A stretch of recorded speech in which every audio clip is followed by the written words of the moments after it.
When you look back on your life, you should be proud of all of it. I'm just getting started. Somebody said, Chris, when are you going to slow down? Never.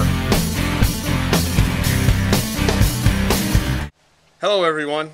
Henry Ford once said that thinking is the hardest work there is. That's why so few people engage in it. And I love that quote because it kind of explains what happens in our brains when we naturally set up habit patterns. It's almost as if our brains observe us doing something and they decide to take over and make it an automatic process so we don't have to think about it anymore. And there's some funny examples. You know, even in the comfort of your own home, probably you have assigned seats at your dinner table, and it's kind of funny, like no one's going to come in and take your seat from you, but we have these assigned seats. And I don't remember, like in my life, I don't remember ever having a conference anywhere that says, okay, you're going to sit here and I'm going to sit there, and you know, drawing straws or flipping coins or anything. But it just kind of ends up that people end up in these habit patterns, and you end up with an assigned seat. And you know, this is where Mama Bear sits, and this is where Papa Bear sits, and this is where Baby Bear sits, and it just happens that way every meal. And it's just kind of funny when you study human behavior, but that's an indication of what happens when these habits form. We just do things naturally by habit. It saves us a lot of thinking work.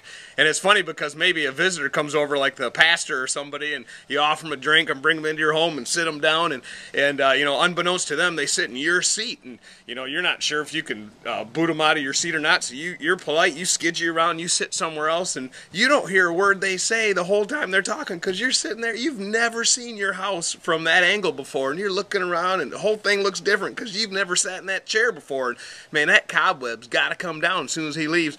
And it's just kind of funny. That's how we behave. There's other examples. We go to restaurants. You know, there's probably 100 restaurants within striking distance of most of our homes, and yet we go to the same 3 or 4 all the time, and after a while we start sitting in the same booth and even ordering the same thing, and after a while the waitresses get to know us and they just show up, hand you the menu, you hand it back, lasagna again. And it's just kind of funny, these habits that we get into. And even, I mean, so much to the point, most people have done this too. You end up at work and you work half a day, half a morning at work is gone, and you kind of wake up and realize, I'm at work. How did I get here? I don't remember driving here. I don't remember showering this morning. I hope I got dressed. Yep. Man, expect to see yourself sitting there in your pajamas or something. So most of us have done this. Big, huge chunks of our lives, our brains take over and they just make it into a habit. And man, we can do it without hardly even thinking. Well, in the workplace, this is kind of unfortunate because a lot of people can go through their daily jobs without really engaging their brain and using their minds that much actively. And of course, that's a big problem. And that's one of the reasons why in companies we want to figure out how to get people motivated and get them engaged and give them some ownership so they'll come alive and they'll be awake and they'll have ownership of the things that they're doing, and actually not put it in automatic drive and just make it a habit, but they'll actually engage freshly every day. It's one of the reasons being an entrepreneur is so much fun, because you own it. You're in charge of it, and you create it as you go, and you can't do it as a habit because, well, you could a little bit, but you know, if you're going to be competitive, you're always going to be changing and growing and pushing the envelope. So we want to figure out how to turn it on its head and use habits to be productive. Now, one thing, if you are an entrepreneur, if you do run a business, or if you're in charge of a unit at your corporation or your company that understands engaging with the customer, you can use this productively. Michael Dell talked about building communities of people where you get them in a habit for coming to you, that they wouldn't even think about another product. It would take some big jolt from the side to get them off track because they just come to your store, or they always consume your product, or they always sign up for your service on a regular basis. And that's great. If you can look at ways to do that in your customer base, then you can set up where you've got an ongoing business because you get people in a habit of coming to you. Now, to do that, you have to provide good service, high quality, all the things that a customer comes to expect. But if you can satisfy them and continue satisfying them, just like everything else, they'll set up a habit pattern and keep coming to you. And of course, we see this. You see these brand loyalties and all these different things where you'd never ride that kind of motorcycle because you're this kind of motorcycle person, or I'm a Chevrolet person. Our family's a Chevrolet family. Boy, what you doing bringing that Dodge in here? And there's families like that. We get in these habits for these companies. Well, that's productive to know that, if you're in a position to influence that kind of stuff, to understand your customer.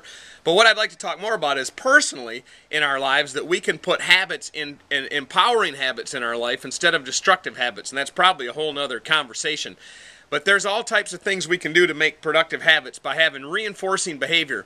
Things that we decide that we want to do, we start taking steps toward that. And I've read all kinds of different things. It takes 21 days of consistent action to produce a habit groove that starts to form in our brain, that starts to burn in those synapses, that will start doing it as a habit. I've seen others 6 weeks. I've seen others say, you know, a year, 30 minutes a day for a year. If you do that, it'll be a habit and you'll be an expert at the subject matter.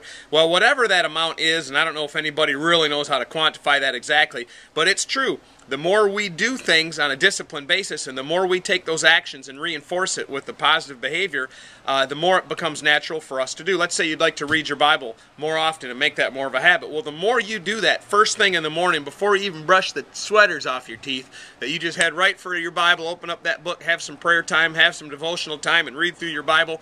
The more you do that, the first day you do it, great, you did it, you got it started. You'll feel good about doing that. The second day you start to reinforce the habit. But as you start to stick those days together one after another, it starts to form a habit. And you'll know you have this right when you miss a day, or you'll be late getting to it, and you'll think about it and you just realize that something's off because you violated the new habit that you formed. You've let the needle pop up out of the groove. And so that's just one example. It could be working out, it could be dieting, eating right, different things that you want to do, staying in touch with your friends more often, staying in touch with your family, whatever it might be. You have to take a positive step and then reinforce that step. And I recommend that you track it, that you actually have somewhere in your calendar or something where you maybe put a little check mark in a different color that keeps track of the fact that you're taking those positive steps every day. So number one, set a goal for a productive habit that you'd like to have in your life. More often, set a goal for some performance that you'd like to accomplish, and then figure out a game plan to make that happen, and then figure out what productive habits you can put in place to make that game plan become reality over time. Because most people overestimate what they can accomplish in a year, but they underestimate what they can accomplish in 5 or 10 years because they underestimate the power of compounding of productive habits in their lives. So remember, our bodies, our physiology naturally wants to establish habits for everything that we do so the brain can shut down and we can just run on autopilot. So the goal is to figure out what productive autopilot activities can we make into our lives that we make them a permanent habit that we do on a regular basis. And over time, the dividends of that pay humongously. For instance, in my life, probably 15 years ago, it became a new habit for me to be a consumptive reader, to be a voracious reader, and more than reading, to study and underline and dog-ear pages and argue in the columns and the margins with the author and to reference page numbers from the back of the book. And I'm a product, if I've learned anything, I'm a product of all that accumulated knowledge from other smart people. And you've watched enough of this video now to know I didn't come up with any of this stuff. But set productive habits like that, and the power of reading, that's just another good example. So put your life on autopilot in productive ways, because your body's going to do it anyway. You might as well take control of that yourself and make some of those productive.